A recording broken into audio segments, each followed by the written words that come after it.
Good morning. Welcome to today's Mayor Candidate Forum, sponsored by the Northfield Area Chamber of Commerce and our media partners, KYMN Radio and the Northfield News. I am Todd Bornhauser, President of the Northfield Area Chamber of Commerce and Tourism, and will be one of today's moderators. Joining me this morning is Terry Knight, News Editor for KYM Radio, and Brad Finau, Rice County Regional Editor for APG Media. The timekeepers for today's forum will be Lindsay Reddy of the Northfield Area Chamber and Todd Anderson of Dick Sanitation. I now would like to introduce the 2016 Northfield Mayor candidates. Mr. Dana Graham is the current mayor of Northfield, elected in 2012, and Ms. Rhonda Pownell is currently a Northfield City Council member, elected in 2008 and serving her second term. The format of today's forum will be as follows. Each candidate will have up to 3 minutes for introductions and opening remarks. Then each candidate will receive 90 seconds to respond to each question. Finally, each candidate will receive 2 minutes for wrap-up and closing remarks. The moderators will take turns asking questions. Chamber staff has determined the order for the candidates. And are there any questions? If not, let's get started. Mr. Graham, 3 minutes for your opening remarks. Thank you, Todd. Good morning. Excuse me. Good morning, everyone. I want to thank the Chamber, KYMN News, and the Northfield News for hosting this event this morning. For those of you that don't know me, my name is Dana Graham, and I am the mayor of Northfield. My wife, Marin, and I moved to Northfield 24 years ago. We were very excited by that move because she had graduated from St. Olaf previous to that and had very fond memories of Northfield. And 2 of my sons were born right at the Northfield Hospital here. My first involvement with the community was as one of the petitioners to bring Target to town. I became a spokesperson for the group. I was asked to be on the Planning Commission, and then in 2000, I ran for the City Council Ward 2 seat, and I won that seat. I've also served on the EDA, County Planning Commission, and of course the last 4 years as mayor.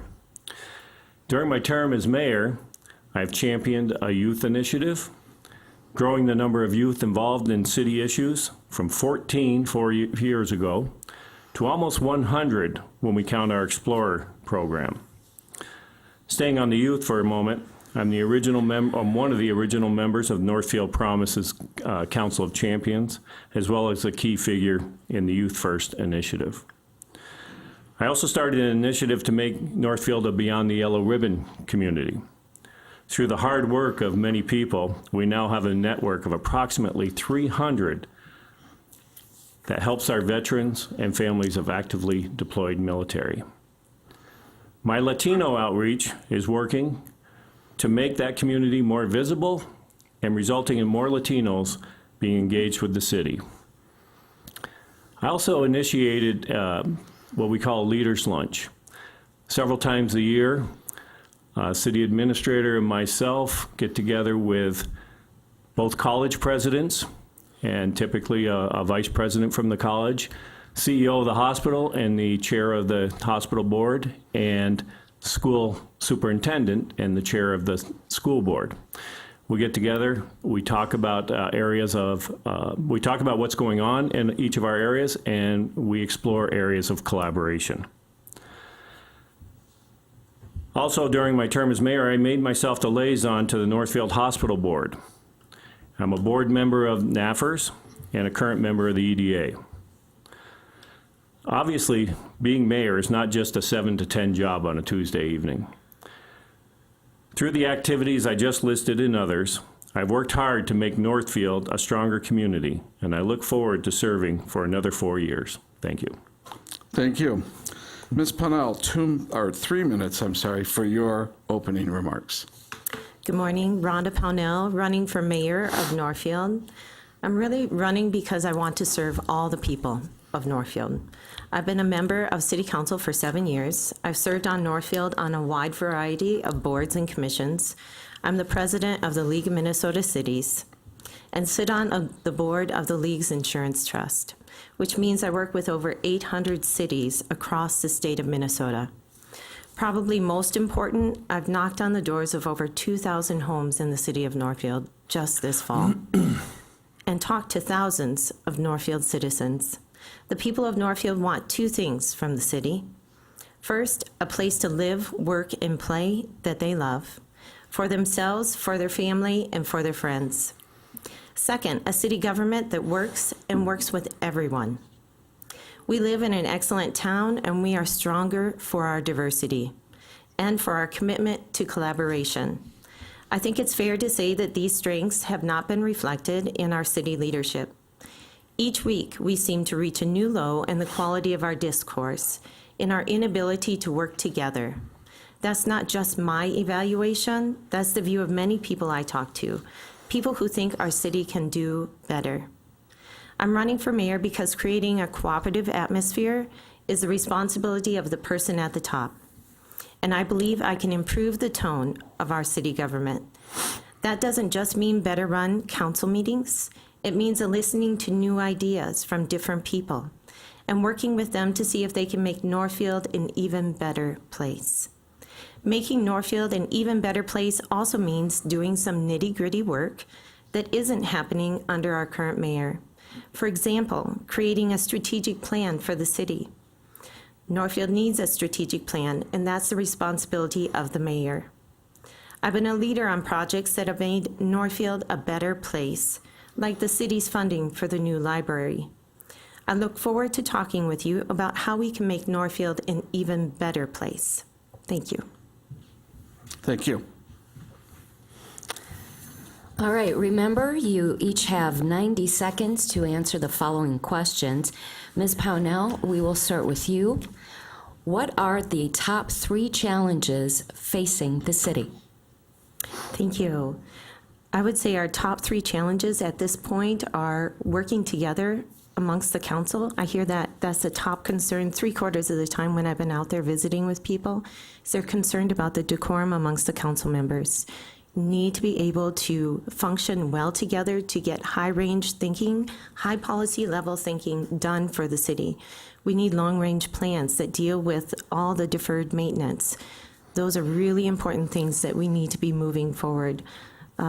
We've done a lot of great things, but there's even better things that we need to be moving forward to make our city a greater place to be. All right, thank you. Mr. Graham, same question. Top 3 challenges facing the city. Well, obviously, there's always challenges facing the city, but some of the biggest things that we have to do as we grow in Northfield is we have to collaborate with our neighbors better. We just completed, city administrator and myself just completed a negotiation with Waterford Township that has been in dispute with Northfield since 2010. And so we were able to get that done, and we'll be presenting that to council very shortly. And then our other neighbors, we have no agreements, no orderly annexation agreements with our neighbors right now. We need to be doing some comprehensive planning. We need to be doing some regional planning. So that's a big issue that going forth. Along with that means that we need to update our comprehensive plan, of course. It's outdated. It's very, it's not regionally centric. It's very narrow. And of course, one of the challenges we have right here in the city is our land development code. That's been a challenge for our business and as we grow. So I would say collaboration with our neighbors, comp plan, LDC are 3 areas that we need to work on. Again, a reminder, 90 seconds per candidate. We'll start with you, Mr. Graham. What private sector experience do you have that qualifies you to be a mayor of the city? Well, I am the mayor of the city, so that's part of it. I have that experience, but I have been in business for a long time. I've been general manager of a business that has employed 50 to 75 people. I've been a small business owner right here in Northfield. I am a financial advisor right now, and I take orders from my wife very well. So all of those things. But, you know, I mean, there's nothing better than the experience as mayor. You learn a lot, and you, again, going back to what I said in my opening statement, being mayor is not a 7 to 10 job on a Tuesday night. It's what you do in the community. How are you affecting the community in ways to make us better? And I've done that with the youth. I've done that with my Latino outreach. I've done that with the Beyond the Yellow Ribbon. So those experience, along with my private sector experience, as you say, owning a business, running a business, and now I work independently, gives me a lot of experience in running the city, or helping run the city. Ms. Pownell, same question. What private sector experience do you have that qualifies you to be a mayor of the city? Thank you. My degree from St. Olaf is in the area of social work. I was trained, my training is in working with people on all different socioeconomic backgrounds, people of diverse opinions. You're trained to be able to work with people and work with them well. My first job out of college was with Laura Baker School. I really highly enjoyed that experience and worked my way up the ladder to oversee a unit there on campus and working with people of varying degrees of ability. And it was really an awesome opportunity and one that I really enjoyed. Throughout my time here within the community, I've been here 27 years, raising 5 children. You cannot do that. And keep your mind, if you are disorganized, right, you have to be able to work with people and bring people together. Our family functions as a team, and I'm working with all different personalities as we move that forward. I love that. And I brought all those skill sets to bear at the council meetings. And as people see me maintain my calm and my demeanor during high-stress conversations. So it's really been a great experience, and I work well with others. Thank you. Remember, 90 seconds to answer the following question. We'll start with you, Ms. Pownell. Do you feel the city financial information and budget forecast have been adequate? What changes, if any, would you recommend to make it easier for the general public to access and understand? Thank you. That is something that I've been advocating for some time, and I'm really grateful that we're getting some financial policies in place. Through my experience as being president of the League of Minnesota Cities and being on the Insurance Trust Board, I know that there are financial policies that govern how you budget and why you budget. I think I'm really appreciative that we're getting those established here in Northfield, and there's more that we can do with that. I also know that there's a lot of creative ways in which you can get your budget out there in the community, and one of those is just plain taking it to the community in person.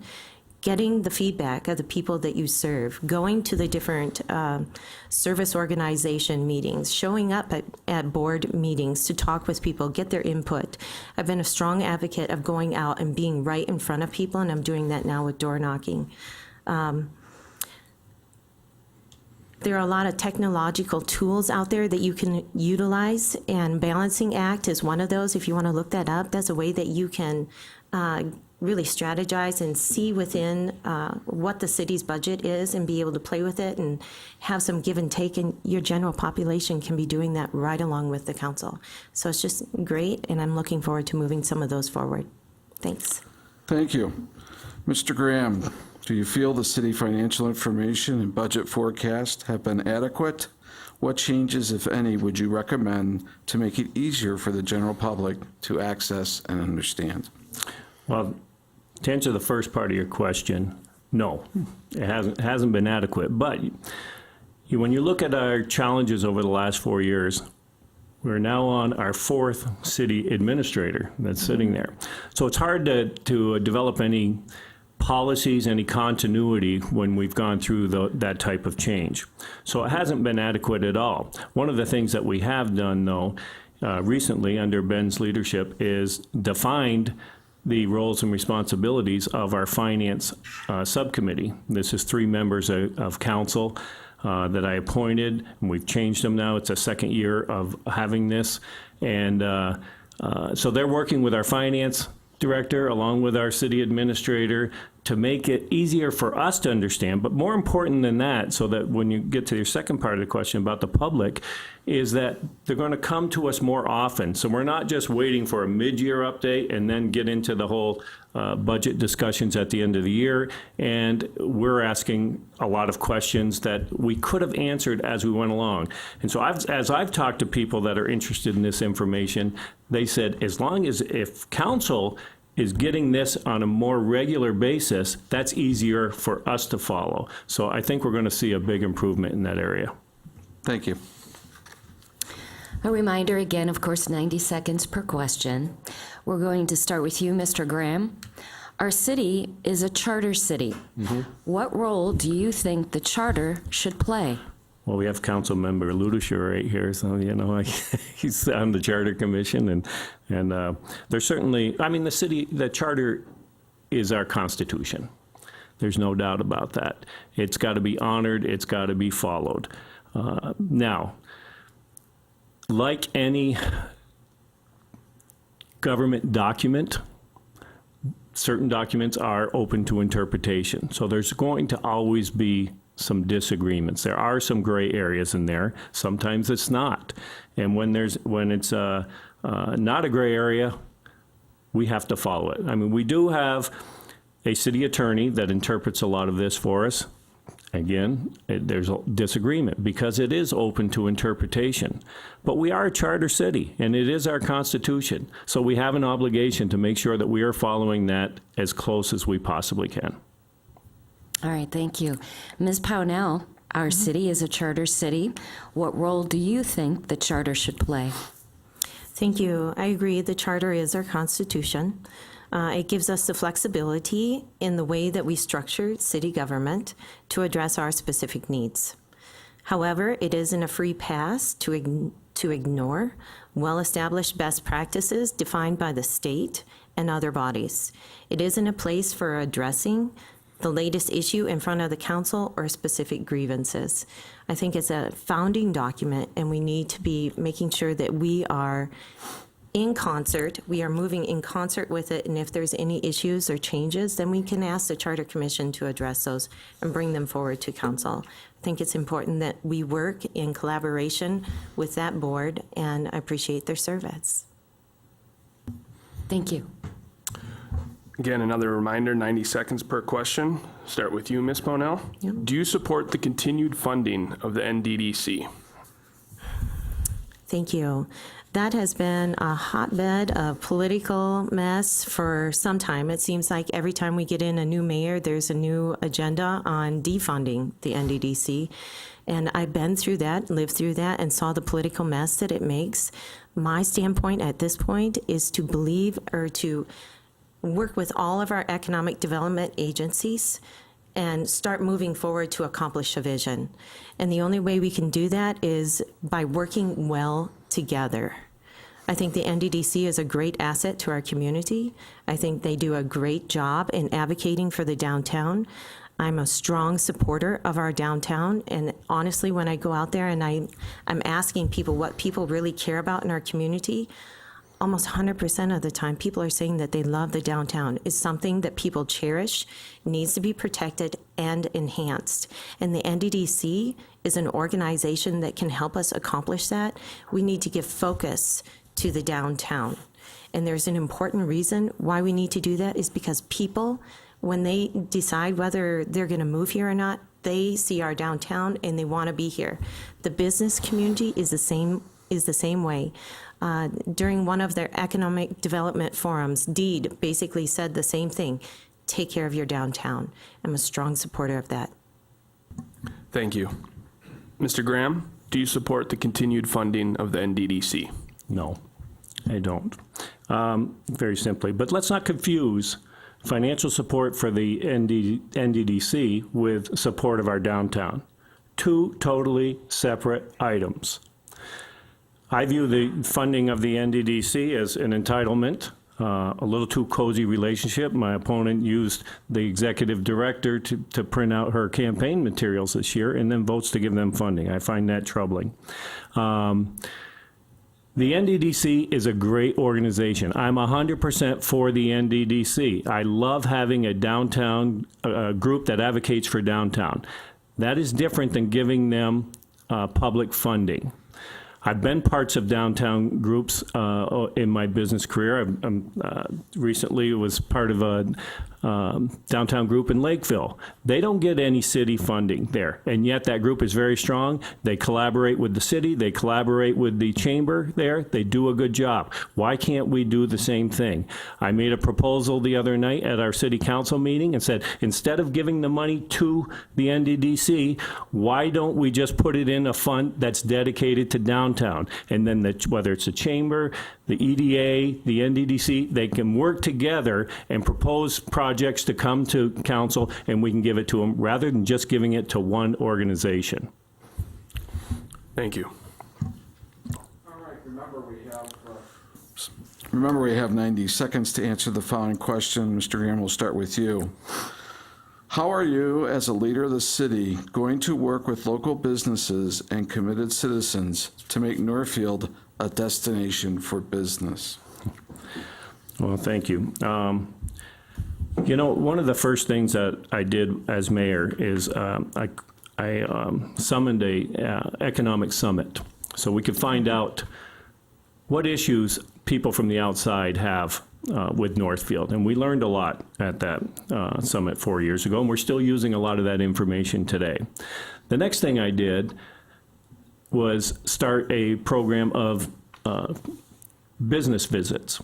So I wanted to get to know our businesses. I wanted them to talk. I wanted them to know, put faces to the names at City Hall. I want them to know we want to work with them. So when we start, we need to promote Northfield, but before we can promote Northfield, we've got to get our businesses being our best ambassadors for Northfield. And so that's what I was trying to accomplish here. I wanted them to know that City Hall wants to work with them. Now, we have a lot of different programs. I'm on the EDA, and I think the EDA is ready to be very active and aggressive in promoting Northfield. We're working with XL Energy on the Enterprise Park. We're considering holding a micropolitan summit in the spring that Owatonna is holding today, and so we can do a lot of things to promote and work with our businesses here. And I'm running out of time, so I believe in it strongly. Thank you. Ms. Pennell, how are you, as a leader of the city, going to work with local businesses and committed citizens to make Northfield a destination for business? Thank you. I think that one of the ways that you do that is making the council, working with the council and how they function better. No business wants to show up in front of the council and be berated with question after question after question in a very harassing manner. That's not good for our businesses in our community, and businesses don't want to show up and have that happen to them. The mayor plays a very strategic role in facilitating discussions and managing the decorum of our council meetings. It's really a very important role that the mayor plays. We have a business retention and expansion program that needs to get up and get moving. I advocated very strongly that we get an economic development coordinator in place. Worked with Tim Madigan on that, Nick Hagenmiller on that. Finally, we have got a dedicated staff person to work with the businesses in our community. Get out there and hear what their concerns are and get them before the council so we can get those addressed. Our business community is really important to me, and knowing them and working with them to make our city a better place is really important. Thank you.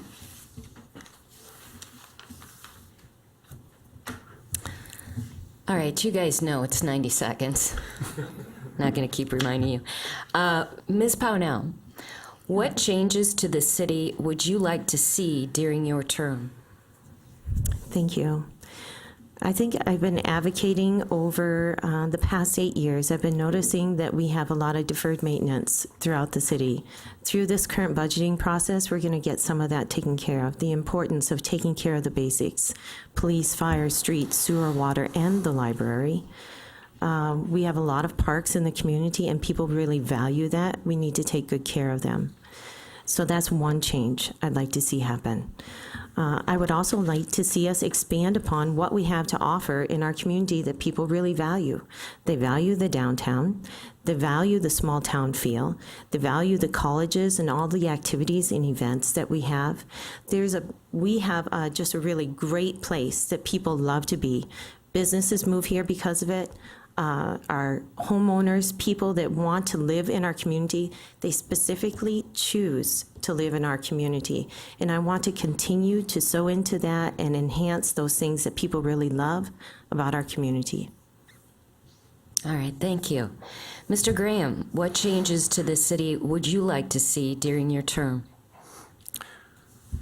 Well, I agree with some of what Rhonda says. I mean, one of the things that we have to be aware of is the maintenance of our parks, our trails, those kind of things. But that also comes back to one of the questions earlier about what changes. Well, some of the change starts at council to make sure on our budgeting process we're handling these things. But some of the changes, you know, I want us to become a more vibrant city. I'd like to see us the Enterprise Park, obviously, we'd like to see something happening out there. I mean, it's been sitting there for a long time without anything really going. I think we've got an opportunity with our partnership with XL Energy. I think that's going to help us quite a bit. You know, I'm a big advocate of downtown also. If anybody knows me, I spend a lot of time and a lot of money downtown. But I hear my opponent talking a lot about downtown as if there's nothing else in this city, and there is. There's a lot more in this city. We have to pay attention to every aspect of this city. We have to make the changes that are necessary to make this community better. We've had some problems, you know, we talk about a lot of dysfunction on council, and I don't know if this is going to be a question later, but we've done 1,200 resolutions and motions in the last 4 years on here. You don't do that without say that you didn't get anything done. So we've moved a lot of stuff here. So we're going to continue to make changes for the positive. Again, 90 seconds. We'll start with you, Mr. Graham. How will you approach the seeming impasse on the council of major issues being stalemated or resulting in a consistent 4-3 vote? Well, obviously, this is what my opponent is running on. She talks about dysfunction on the council. Every council member is responsible for themselves. You got 7 elected people, and as they like to remind me, I'm only one of them. The mayor presides over the meetings, but the mayor does not control. The mayor has limited authority as to what can happen. We had an example just the other night where people were yelling at each other, and I call them out of order, and I say, hey, let's stick to the topic, and it's up to them whether they abide or not. You know, there's limited amount we can do. You know, we have a system where the majority is 4, supermajority is 5.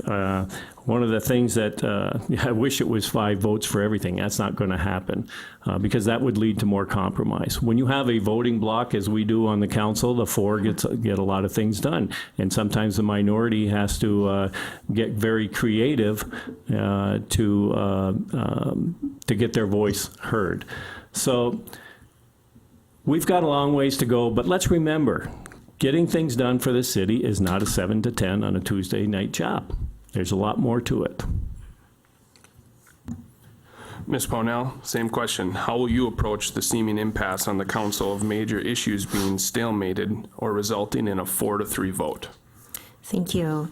I think that I've proven that when there is a stalemate, I'm constantly encouraging our council to not give in and find a solution.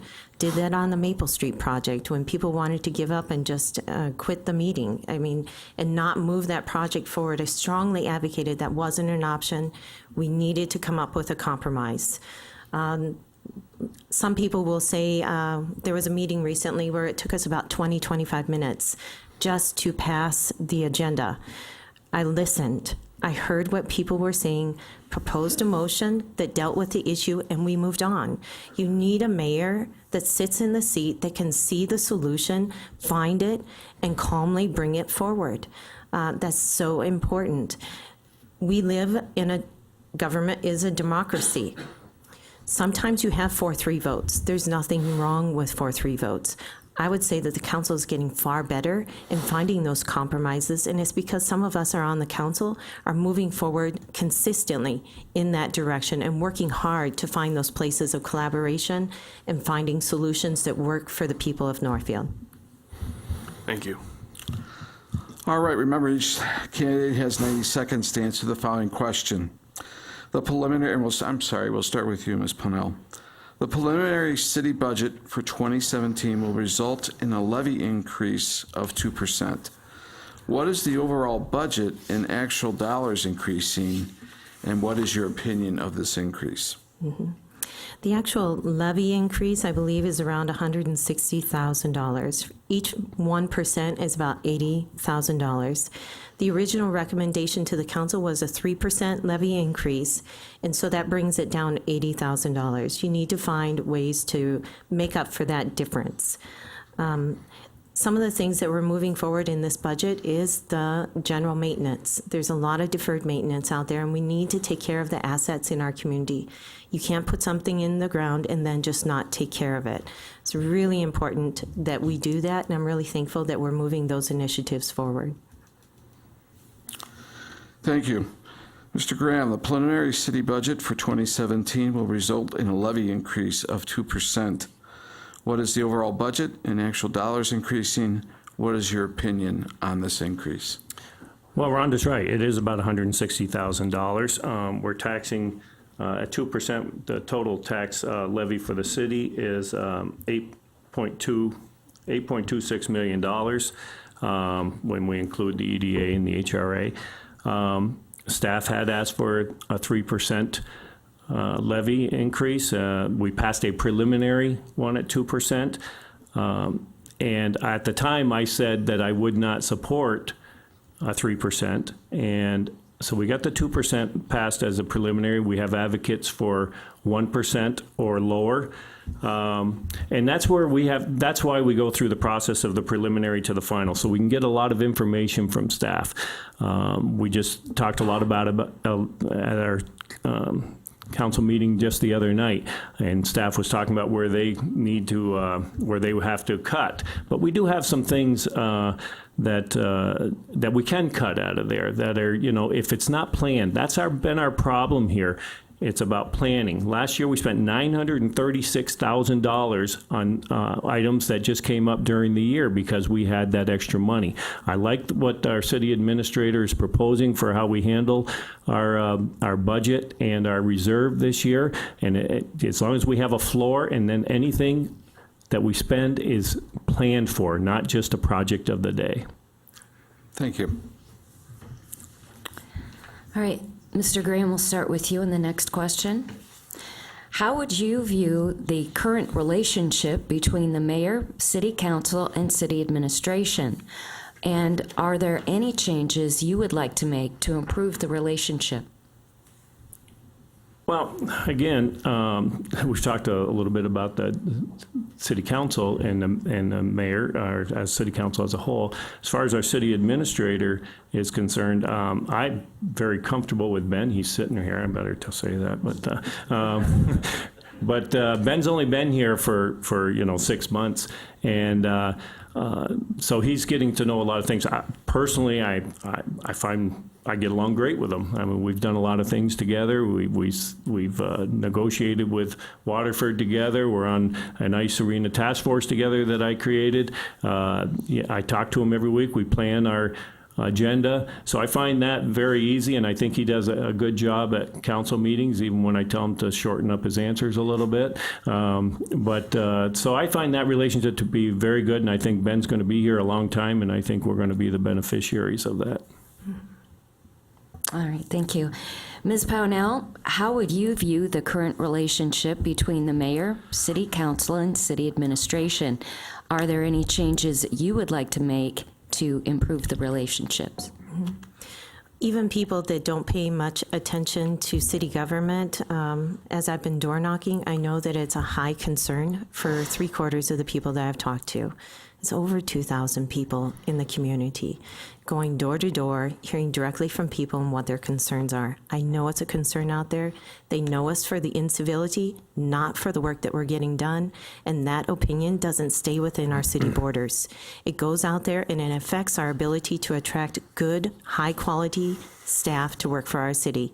We are fortunate. We have been able to recruit Ben Martig. He's doing a great job for our city. I think it needs to be improved. It has to be improved. Anyone who knows me knows I'm interested in listening, learning, and working together. I have supporters now who once were on the opposite side of an issue from me, and that's because they feel that I respect them.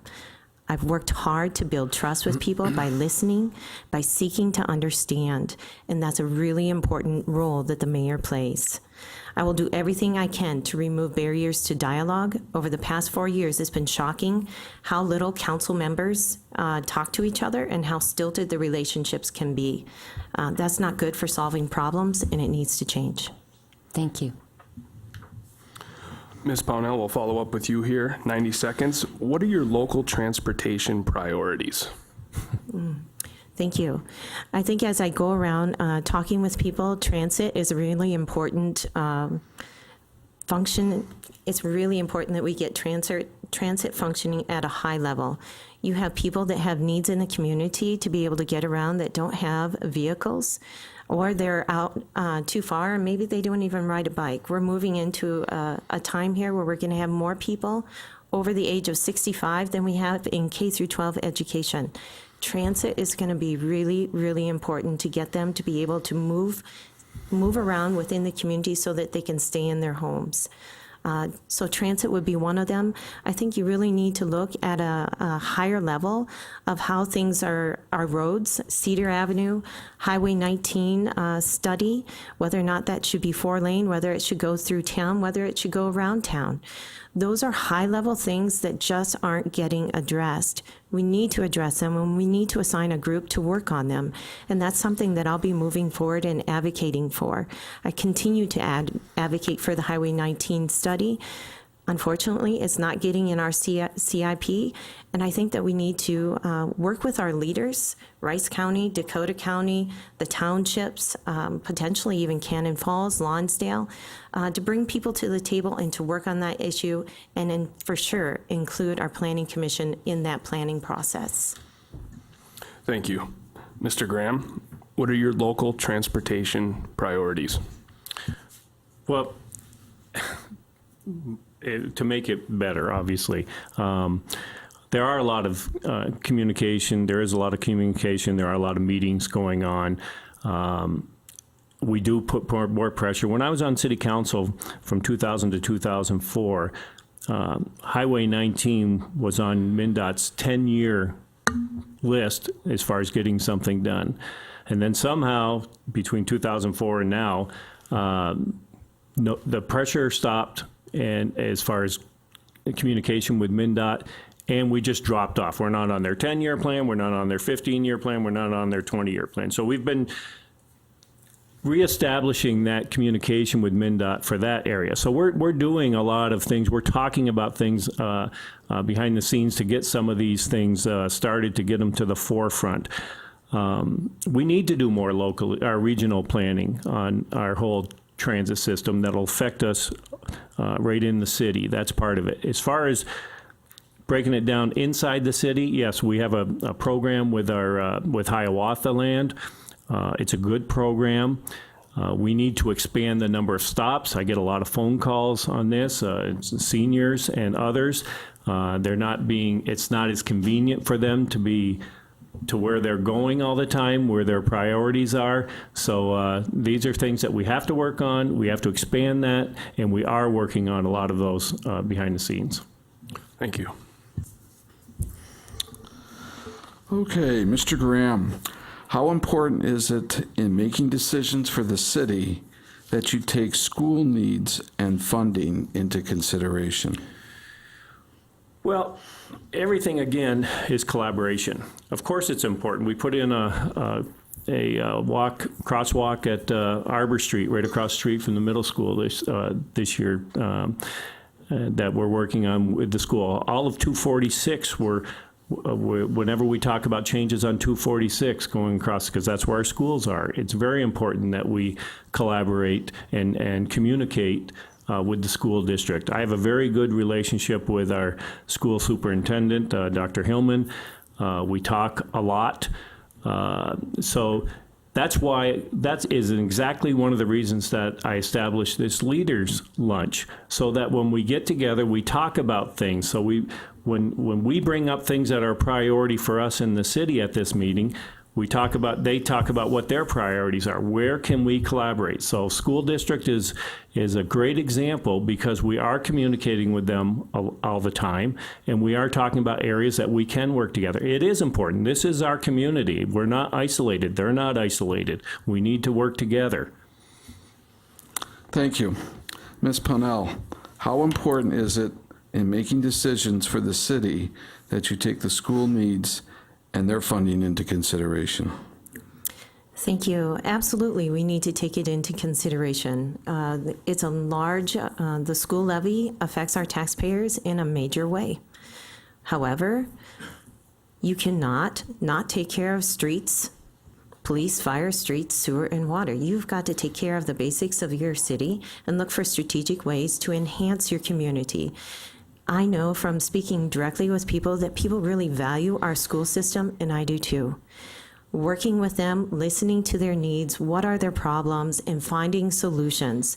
The only way you can do that is by listening and finding, with a commitment to finding a solution that works for everyone. I've done that, and I'll continue to do it. Thank you. Ms. Pownell, we're going to start with you on this one. There are those in the community who feel that local government is dysfunctional. How would you go about restoring confidence in our elected officials as the chairperson? Thank you. I think it's more than restoring confidence in our elected officials. It's restoring confidence in city government in general and in the council as a whole, and that includes a mayoral role. And so how you carry yourself out there in the community really matters. It matters how you carry yourself in your actual official duties as being the facilitator of council meetings. I will bring a breath of fresh air to the mayoral role. It hasn't been there for some time. I bring a collaborative leadership style. Trust is restored one decision and one interaction at a time. I've been building trust consistently over the past 8 years. People have specifically noted my calm, firm demeanor during highly tense council discussions. My ability to see a way forward for the group and to work collaboratively with people of diverse viewpoints is really important to a lot of people. They see it as a need in our community. We serve a diverse community. That's not going to change anytime soon. You need a mayor who can work with all people on all fronts. Thank you. Mr. Graham, there are those in the community who feel that local government is dysfunctional. How would you go about restoring confidence in our elected officials as the chairperson? You know, as I've talked to a lot of people about this, and of course we've touched on this with some of the other questions this morning, but I've talked to a lot of people about this, and many people tell me they, excuse me, they can't remember a time over the last 20 years when council wasn't referred to as dysfunctional. So I'm, you know, as far as dysfunctional, as far as having heated discussions, we're guilty.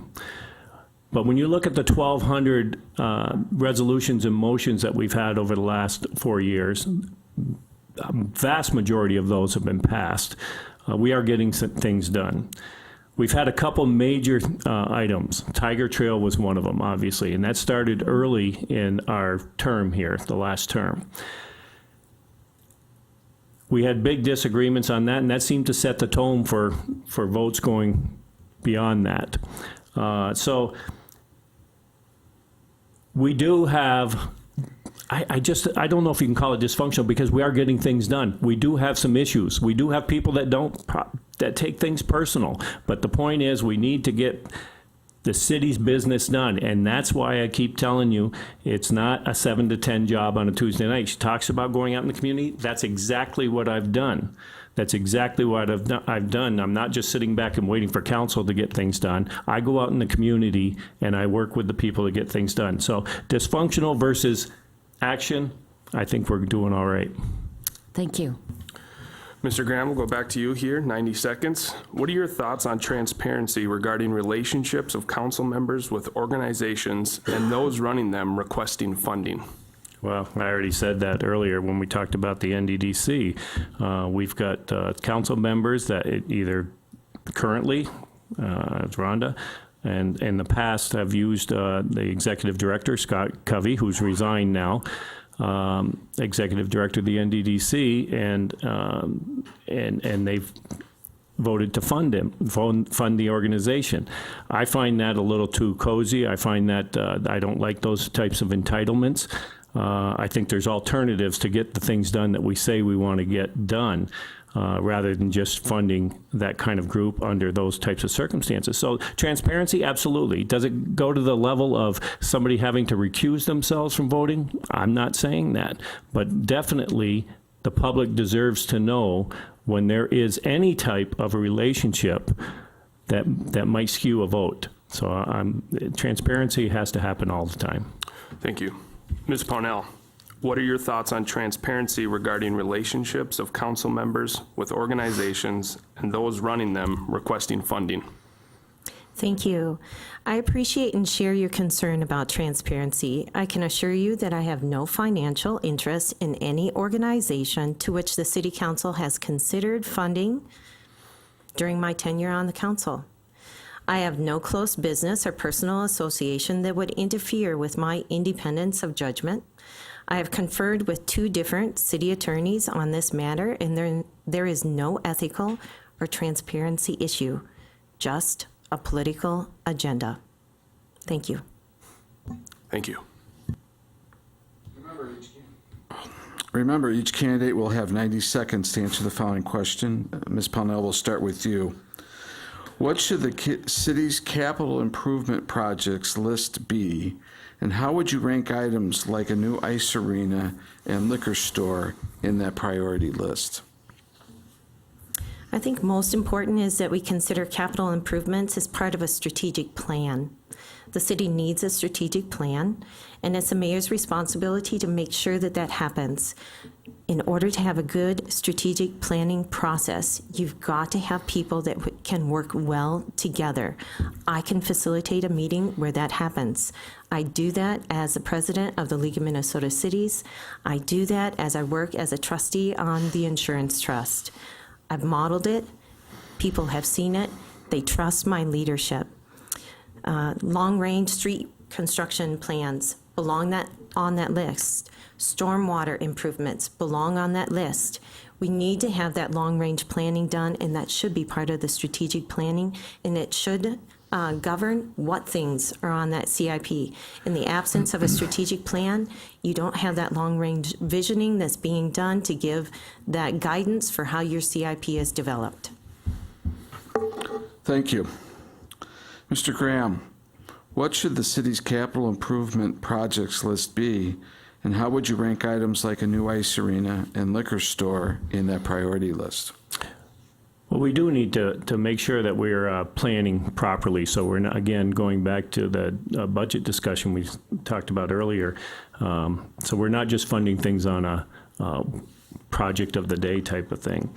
More specifically, getting into the liquor store and the ice arena. The liquor store has been planned for a while. The first question that I asked council when the issue came up was, do we want to stay in the liquor business? Because I don't want to go down this road if council is going to question whether we're in the business, should be in the business or not.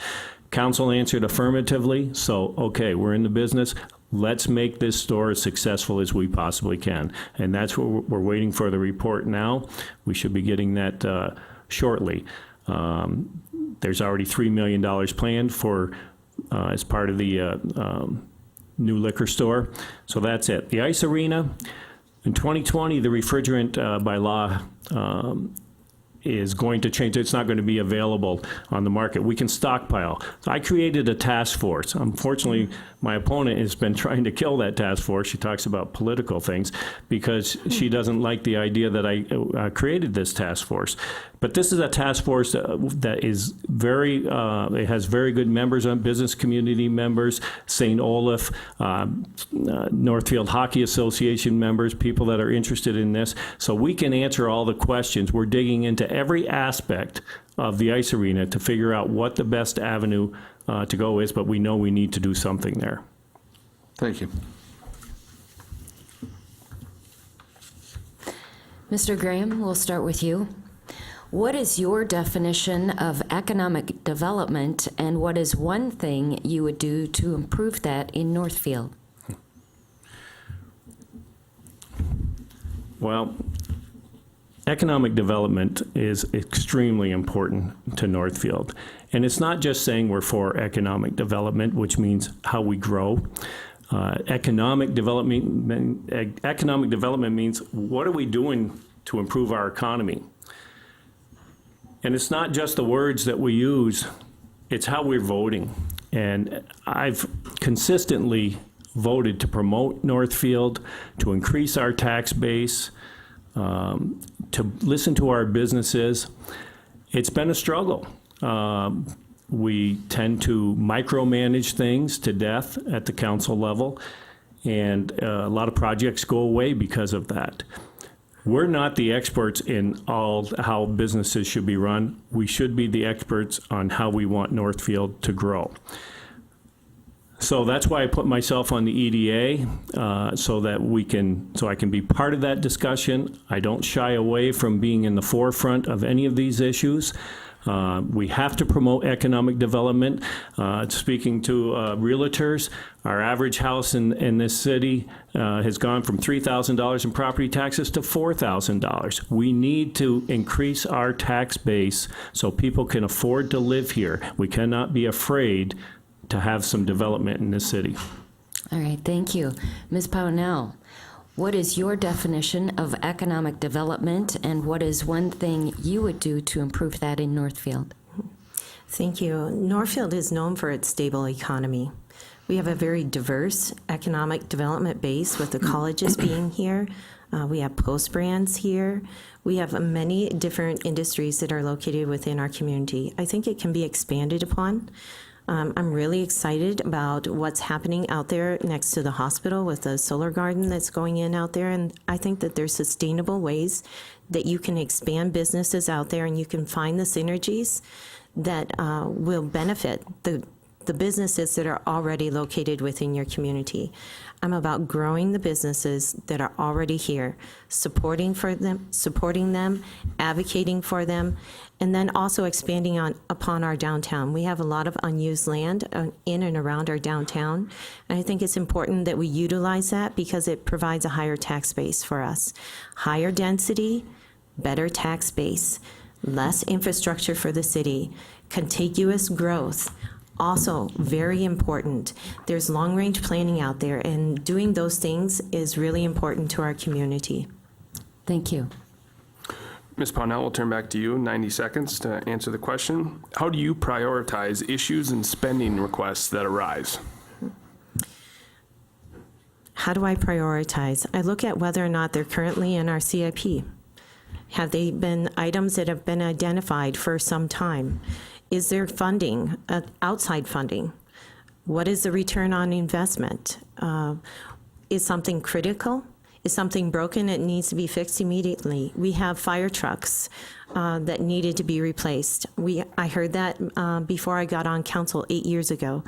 We had many trucks that were over 30 years old. We just replaced our ladder truck. That was not part of the CIP, but it was an opportunity that came up. The ladder truck needed to be replaced. That makes sense to me. So I think that when you're looking at, when you move a project forward, is there outside funding that will help cover the cost?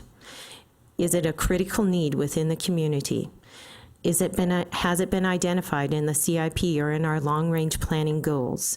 you look at those types of things, and then you have a good discussion with your council, and you listen to your peers that you sit alongside with and that were also elected to serve, and you come up with a solution for how you move forward on it. Thank you. Mr. Graham, how do you prioritize issues and spending requests that arise? Well, the important thing is that we do prioritize. I mean, that our CIP, CEP plans are in the forefront of everything that we do. Now, that doesn't mean that some things don't come up, that may be opportunities, or just may be a surprise, or maybe something we just are forced to deal with. And we have to look at that and weigh that. As I said earlier, we spent $936,000 last year in unplanned expenses, unplanned projects before the year. These were things that weren't on our CIP, CEP. They weren't in our plan going into 2016.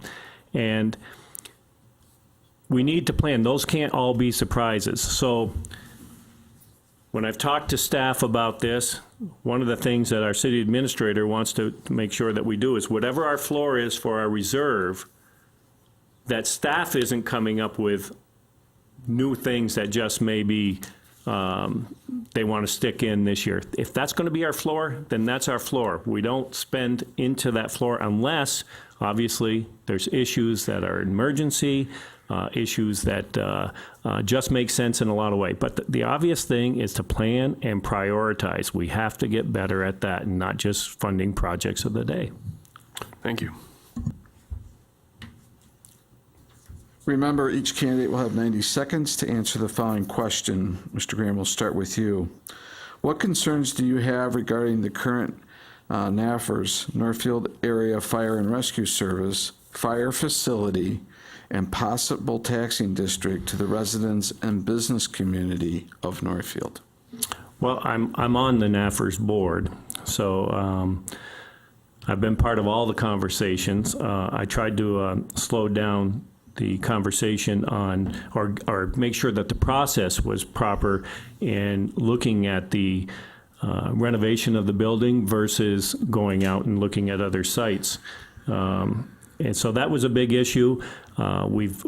We've got engineering studies done now that it shows that that building is safe and that we can do it. So I'm in. It's our low cost option. It's going to cost about a little over $3 million to renovate the fire facility, of which Northfield pays 72.2%. So this is all very important to me, and I didn't want to rush us. I wanted to make sure that the board didn't rush through this, that we got all the information right. So I'm comfortable with moving forward, which we have in our budget, in our CIP for 2018. As far as the taxing district, we just started those conversations. We had a work session where we had the county assessor in. We had a representative from the Cloquet Fire Department that came down because they are a taxing district, a joint powers force up there. And so we heard from them and how it works.